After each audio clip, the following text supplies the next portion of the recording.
Blessings and welcome back everyone, Nico here, and the following video is another extract from my Patreon live series all about building and expanding the essential foundations of one's spiritual path and practice.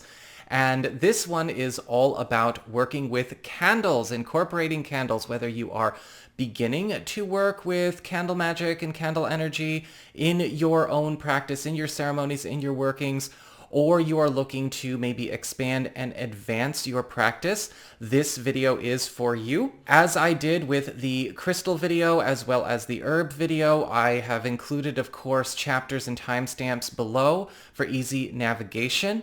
And while this is, of course, going to be edited for YouTube, right, this is still a very long video. You're going to get a lot of information here because we talk all about not only how candles work, the difference between using candles and using crystals, when you want to kind of mix up your tools. We do go into talking about how to look at the flame, how to read the flame, as well as even reading remains, reading the soot if you're using a container candle, how the different mechanism of working with candles goes to work in manifestation and spiritual practice versus, say, working with crystals or herbs alone, how it works when you mix and match them. And then at the end, I also go through a very quick rundown of the color spectrum and how I apply them in my workings. If you have not seen the videos I've already put up here on YouTube, which are basically doing the exact same thing with regards to crystals, with regards to herbs, I am leaving links in the down bar below as well. And if you're ever interested in seeing the full discussions, the full lives, usually about an hour and a half long, you can again sign up at my Patreon by following the links in the down bar below. And with all that being said, don't forget to leave a like and hit that subscribe button, and let's get on to learning about candles. Why would we want to use candles? Why are candles effective? Why have candles been so effective in pretty much every spiritual practice, regardless of what culture was touching on another? Candles themselves are temporary containers and projectors of energy. They hold intention and they amplify intention like a crystal. However, it's when they are activated that they actually send the maximum level of energy possible, all while it burns. So you can look at this in a way where a candle essentially is something that you are loading up, right? If a crystal is meditating on your intention and amplifying your intention at a constant, candles hold your intention, amplify your intention, direct it, but it's almost like instead of meditating, the candle is praying. So as the candle burns, it is constantly releasing energy in the direction of your desire, of your intent. And so instead of having something on at a bit of a constant, maintaining that energy or maintaining that frequency, it's like turning on a hose. It's releasing a river. It's allowing that energy current to go. You're flipping on a light switch and letting all of that power flow towards your desire. Candles can also be used to assist with scrying, divination, your own meditation.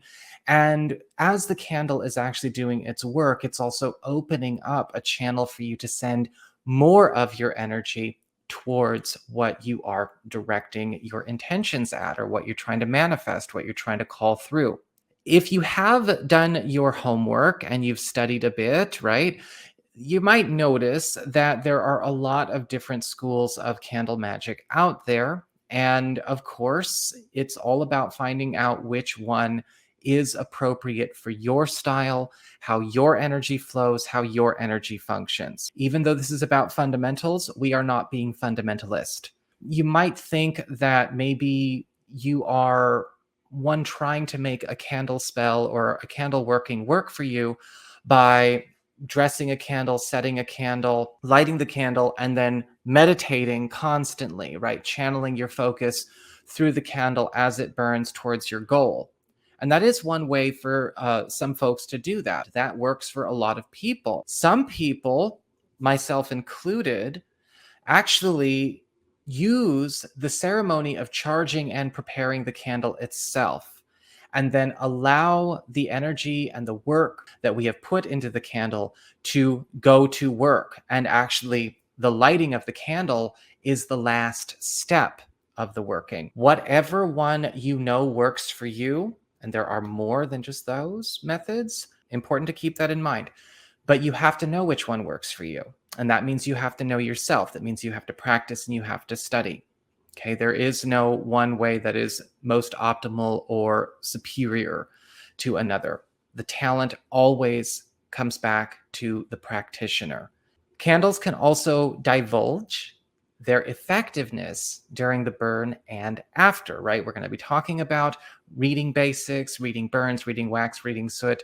That's the cool thing about working with candles. If you choose to use candles, it's, you can actually see or divine the progress or the process of how something is going to come about. Is it going to come about easily? Is it not going to come about at all? Is it going to come about super fast? Is it going to be complete? Or is there going to be maybe some unfinished business?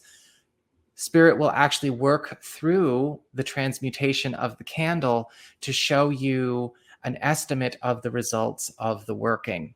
Mind you, of course, you want to keep an eye on that candle. Common sense, work with reverence and respect. We are working with fire here, so it's important to make sure that you are not being negligent or putting yourself at risk for setting anything on fire. Candles are also going to help you to not only see a more immediate shift in your work, a lot of that work is going to, have a lot more force applied by it. So yes, candle magic works a lot faster than, say, a crystal grid or maybe a mojo bag or a pouch or something that you set up all by itself. Candle magic does work faster, rushing, flowing river. The thing is, though, just a bit of a drawback to keep in mind is that once it's done, that energy stops flowing. Candle magic alone doesn't always stick. And so if you need something that's going to stick, as opposed to maybe you're trying to make a temporary change, or you're trying to, do healing work, or you're trying to do a return to sender, some protection, or you are simply trying to create a huge burst of change in a short period and then again shift a trend that way, you might want to also incorporate physical tools, right? Using your candle as not only to broadcast your intention, but to charge a vessel, charging spiritual bottles, right? I've got my spell bottles right over here. Or maybe even using candles to charge and amplify and speed up the delivery of energy that you are sending out or drawing in through a crystal working or crystal grid. So you can use it as a primary tool or as an augmentation, but you just want to understand that that's how a candle works, right? Once the fuel and the fire is gone, the river isn't flowing anymore. And so, if you're looking to make a lasting change that sticks, you're going to want to incorporate something more. Okay. Though I want to come back to that topic here because there are certain workings that you might want to have a physical hold on, right? A physical, representation of, physicalizing it, light grounding it. And then there are certain things you just don't need to light ground. You don't need to have a physical hold. You don't need something constantly vibing it. And so we might come back to that in this chat, or we might come back to it in another video. When we are working with a candle, choosing the candle we want to work with, size isn't necessarily what matters, but duration of the burn is what matters. So if you have a big candle that only burns for 3 hours, but you have a little candle that's so dense that it burns for 12, it's not about the size, right? It's about the duration of the burn. Keep that in mind.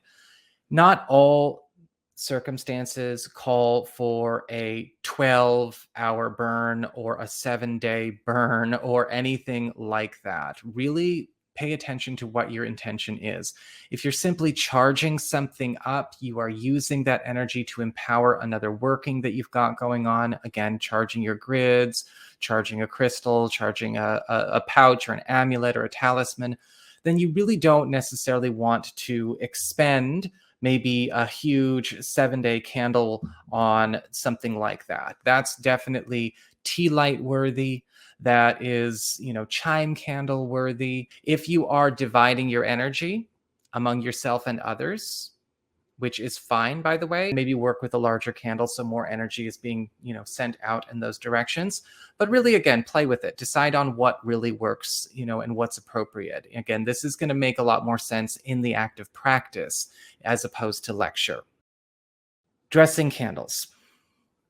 Dressing candles all depends on you. Okay, there is no one perfect bona fide way to dress a candle. If you are following a specific tradition, then you might want to look and see, okay, does what this tradition is asking me to do make sense? Is this getting my mojo going? Is it not? Why we dress candles is the same reason we work with herbs, the same reason we work with oils.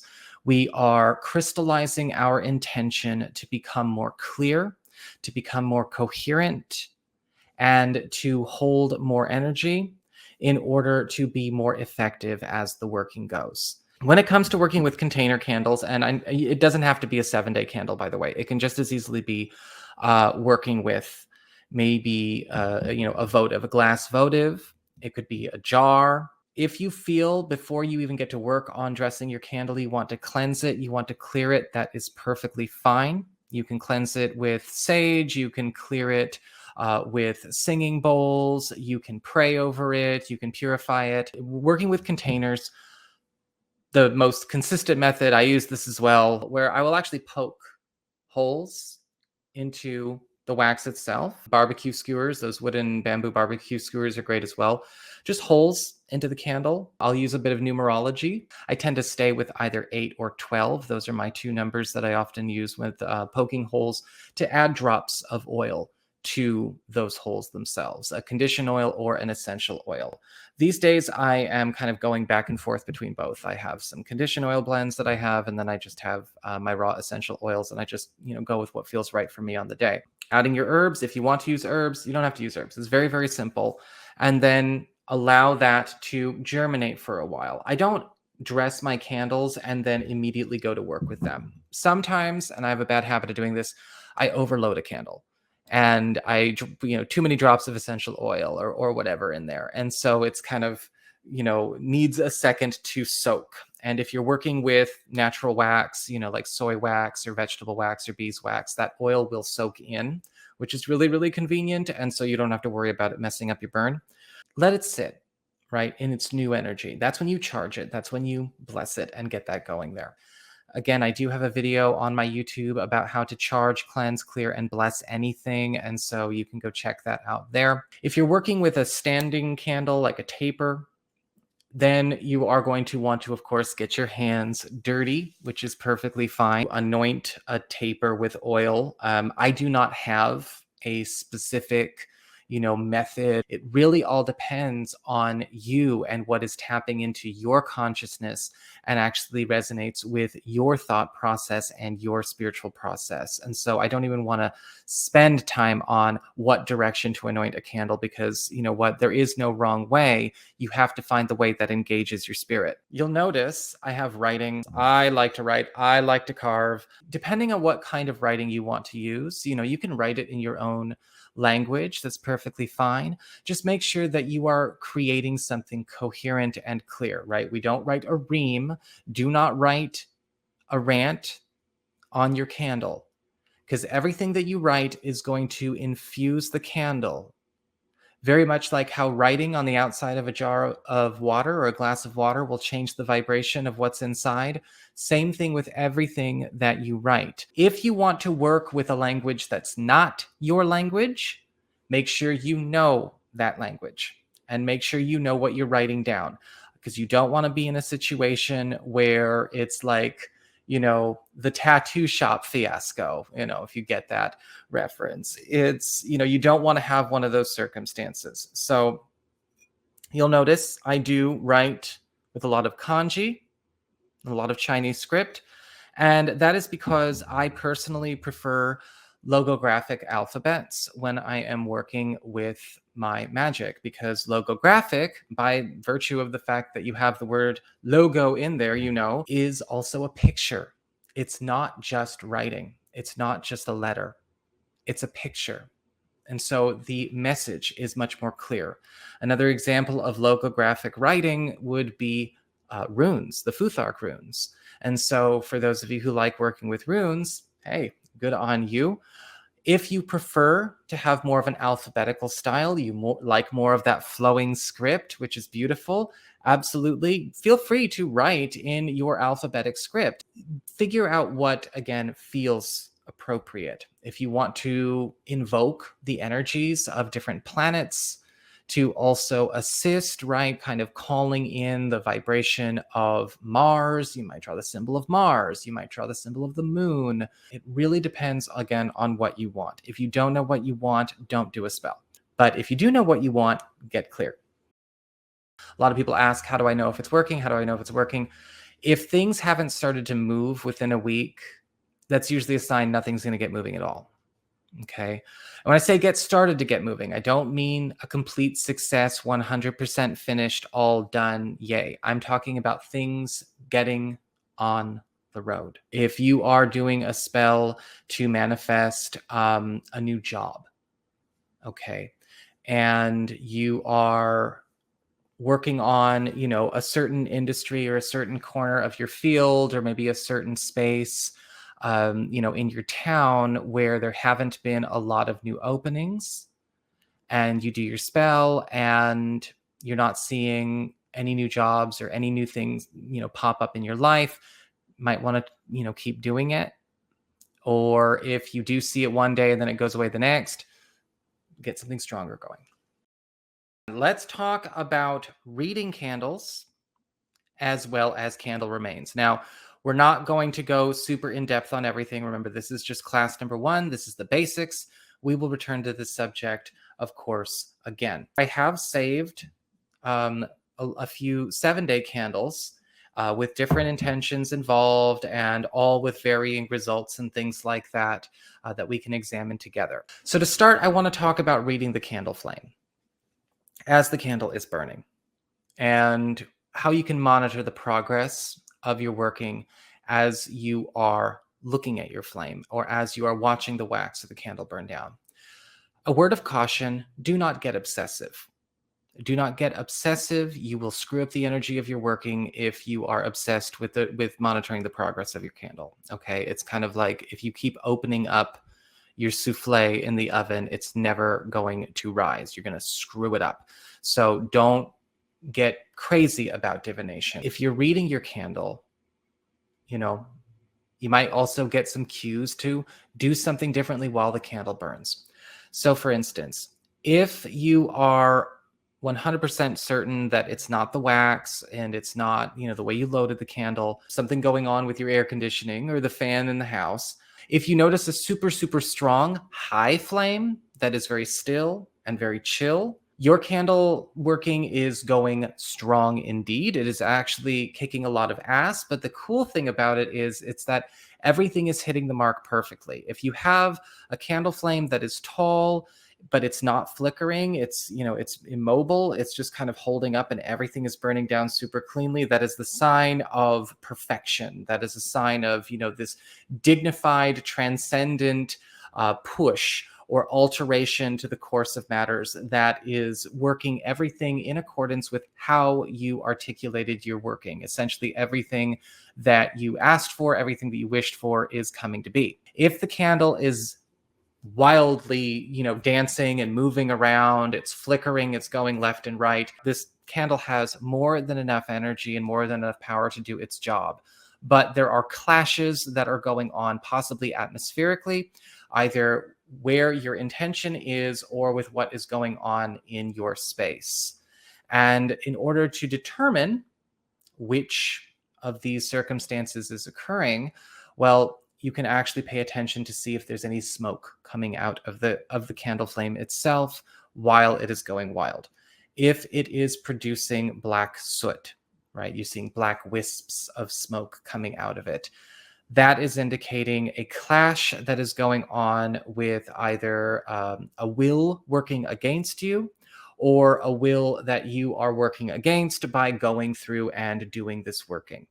And again, I'm just saying this in a very neutral way because there's a lot of reasons that might occur. The candle is first going to work in burning away and destroying anything that is clashing with you.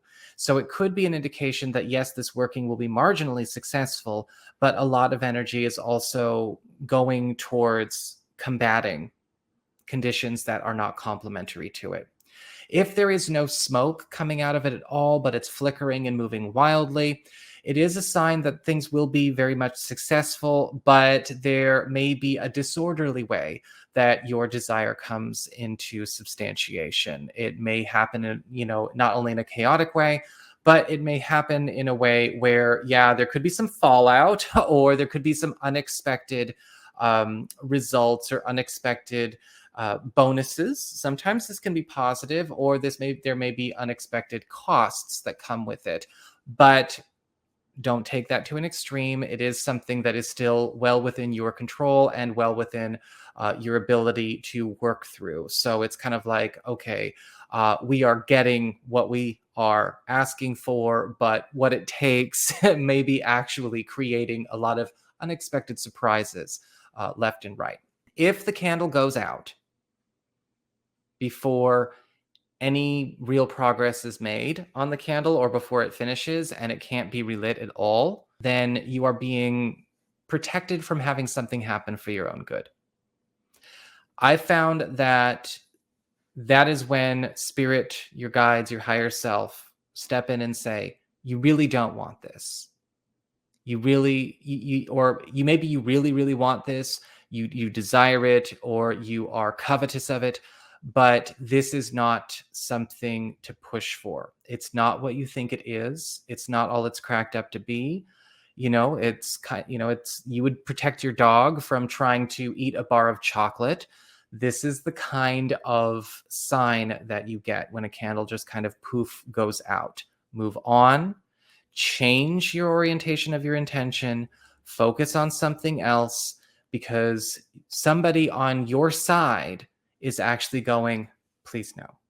If you find that there is, when you're working with your flame, that there's any kind of white sparks inside, if you've ever done a really hardcore, intense ritual, you may notice white sparks or white glitter, just really white hot flames in there. Of course, that could also be metallic contents in the wick itself. Let's use common sense. But that doesn't always show up sometimes, even when you're using the candles from the same brand or candles from the same wick. In a lot of cases, if you are being shown that, there is a sign that this is also being carried through by a higher power that's already in your entourage or in your divine court. So we're kind of essentially doubling up on the working, or possibly somebody is coming in and assisting and doubling up on the working, whether it's your guides or the guides of others you are sharing this working with. The last thing I want to talk about, flames, in this particular chat, if you notice that a candle just in and of itself, as far as how the flame is going, seems to be the flame is changing colors, you're going to want to check and see, again, what you know about color energy or color energy basics, and how that color could affect your working, or what you are understanding about what's going on with the working. So if you get sort of an orange halo or an orange glow, an orange aura around the flame of your candle, or you notice the flame is becoming orange, then you might be getting an indication that this is something that is going to work very fast, because orange works as an accelerant, or orange is symbolic of an accelerant. We'll talk about that later. If you notice that maybe the flame is becoming more white, there could be some divine assistance, divine connection coming in. If the flame is getting dull, like it's a weird unlight, it's a strong flame, but there's almost no light behind it, the energy could be getting absorbed or drained.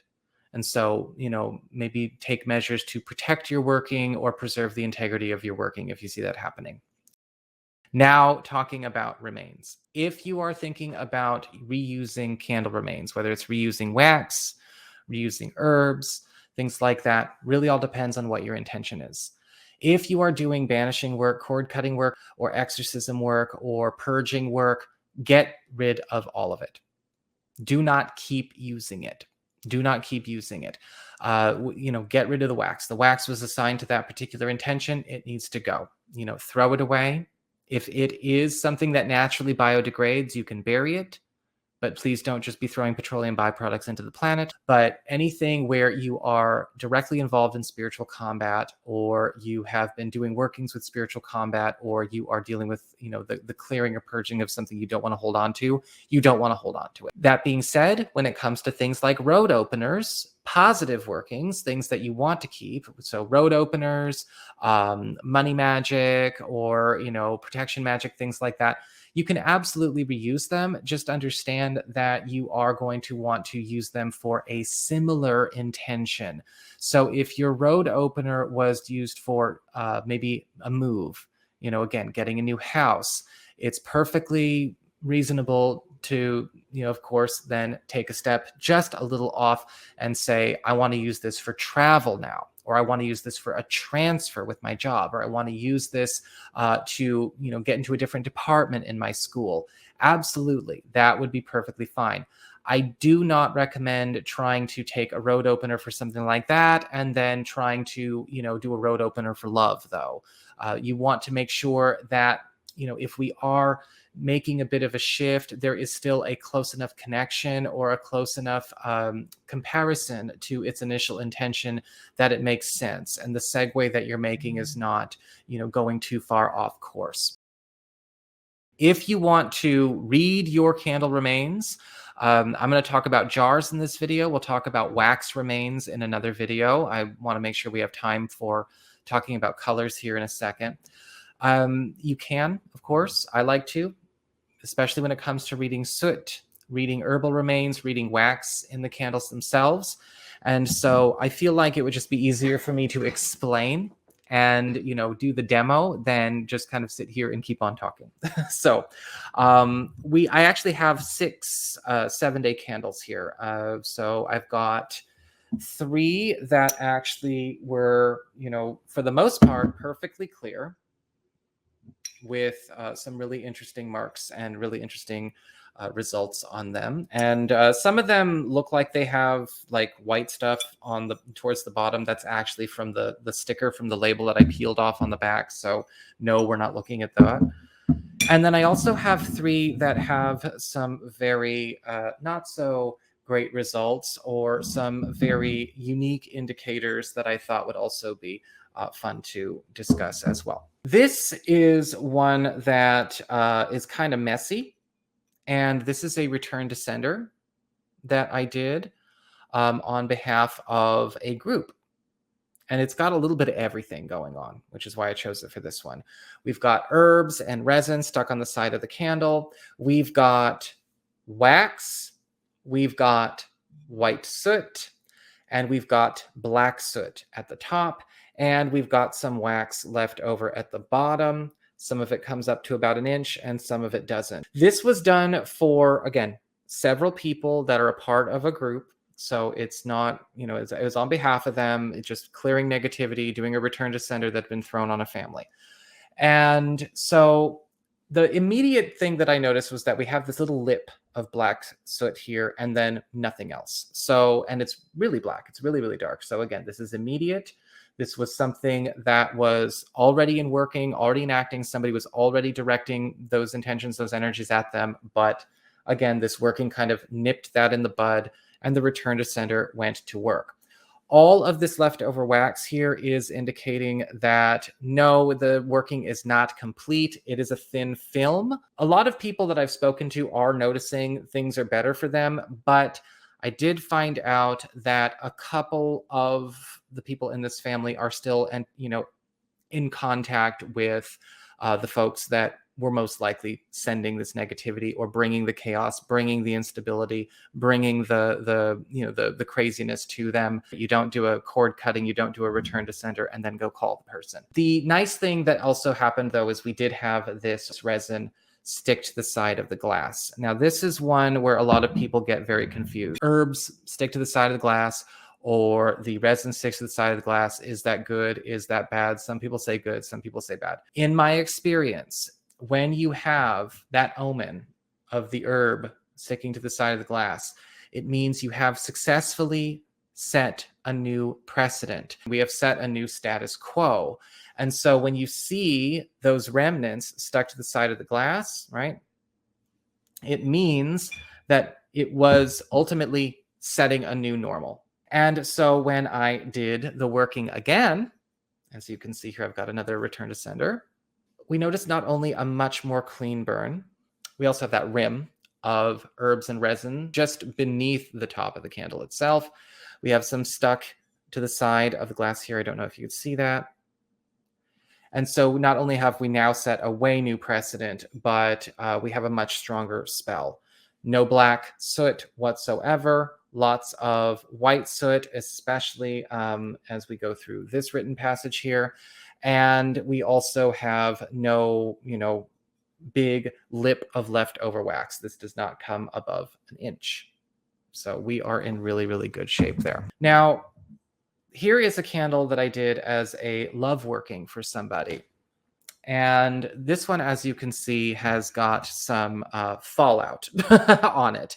And there's a lot of dark gray soot on top. And then as we get halfway, it clears up at the bottom. If you deal with dark gray soot, but it's not fully black, this will indicate that, yes, there has been something directly in contest with your working, but it is something that is not strong enough necessarily to maintain itself or to maintain it all. So, it did clear up as we got about halfway through. I would not call this working 100% successful. However, upon, looking into the situation with them, he showed me that, yeah, somebody was, still attached to him from a previous relationship, was not letting him go. And we also saw that somebody had actually kind of almost maintained, the person, I guess you could say, that I did the spell for, somebody else was trying to get into a relationship with him, and he did not want anything to do with them. This is also an indicator with the gray wax, especially towards the top, that some of the issues are not necessarily current or being fed. The darker the black, the more immediate the situation is. If it's a gray or a grayish brown, now we're kind of dealing with a lot of old stuff, a lot of old feelings, a lot of old baggage that, we are burning away all of that before we even get to the intention of the spell. Because, you got to clean house before you get something new sometimes. If you do not feel that reading your burns resonates with you, that's fine. It's just a way to dial an omen. It's a way to dial immediate understanding and meditate on the circumstances that you're trying to bring about and bring forth into being. Okay, so just a few thoughts there. That being said, I want to make sure that we also give some time to looking at just a bit of a color. Okay, just a bit of a color give here so you can see what we're talking about, what you can know about colors and what you might just want to pay attention to when you're working with colors. By no means is this a dogma. By no means is this fundamentalism. This is just here for you. Okay, so we're just going to run through this really quickly. And if you guys want to write more questions for the Q&A, I'll open up the chat here in a sec. White are all-purpose candle. White has all colors. White has the entire color spectrum within itself. You can use white for anything. Honestly, in the last couple of years, I honestly only used white. I just didn't feel the need to go out and buy any other candles. We also had the whole pandemic thing going on, so I was kind of stuck with only using white for the most part. But it worked out just fine. So white you can use for everything. White you can also use for divine connections, spiritual communications, peace, healing, protection, purification, and cleansing. Red, we are working with passion, desire, protection, spiritual combat as well. In fact, if you can't get a hold of black for your protection workings, please just use red. Red is just as good. And red also works with eros love, okay? Because there's different kinds of love, right? And I'm working with the Greek school of thought here. So eros, agape, philia. So red will, of course, go into the realm of eros, that desire, passion, sexuality, eroticism. Red is where that is at. Blue, psychic development, communication, travel, purification and cleansing, as well as movement, right? So not just travel in terms of moving, but movement even in the interest of getting something to flow, something to actually commence, or something to transition. Purple, psychic development, divine connection, agape love, healing and movement. Yellow, road opening, communication, broadcasting, okay, increasing awareness, getting attention. Travel and acceleration. Yellow works as an accelerant, so if you want to speed things up. Orange, note orange and gold actually correspond to much of the same when it comes to candle magic. So you can also think of orange as a substitute for gold, or gold as a substitute for orange. We are looking at the philia love, wealth, road opening, power, and acceleration. Green, wealth, fortification, nourishment, stability, growth, and longevity. Pink, philia, love, peace, happiness, friendship, and connection, and magnetism. Brown, stability, grounding, new establishment, new foundations, and longevity. Gray, or the substitute for silver, divine connection, psychic development, protection, and spiritual combat. Black, protection, removal, spiritual combat, as well as halting and freezing, bringing things to a stop. And once again, this is a beginner course, so we will come back and talk about more and go in more in depth in part 2.